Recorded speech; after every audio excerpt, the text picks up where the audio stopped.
It's been a while since I've done a pencil drawing portrait walkthrough, so I thought it might be fun to do another one of those. So here what I've got on screen is my sketchbook that I keep.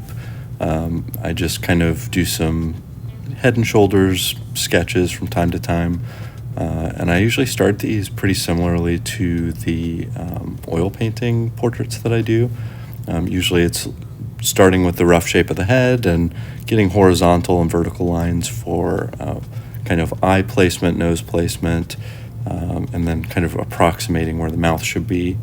And then I start to, as far as the lines go, I try not to do kind of rounded or circular lines too much. I try to do these more like lines at angles, just sort of roughing out angles of certain features.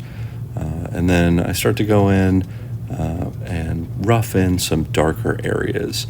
I don't always go with the darkest areas, but just what I'm noticing on the reference, I just kind of piece in some dark zones, like the bridge of the nose where it meets the eye, and it depends on the light source, of course, but kind of where the hair touches the side of the face, kind of trying to get where those deeper shadows are. So this is kind of a gradual process, and one of the things that, I'm not an expert with pencil, but one of the things that I've seen from others is they like to gradually build up pencil sketches, especially the really skilled pencil artists. And I'm just using here a Dixon Ticonderoga, just a soft lead number 2 pencil. So it's not anything special or fancy, it's just a basic pencil. But going back to kind of what real pros do, it seems like they tend to build these up more slowly than I do.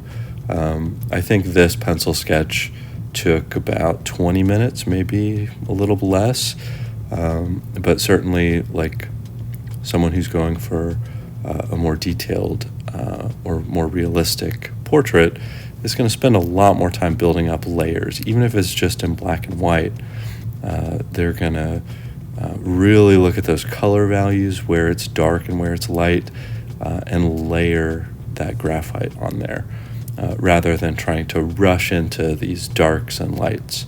But that's not really what my purpose was here, so I was just trying to, just having fun. The whole point of this exercise was fun for me.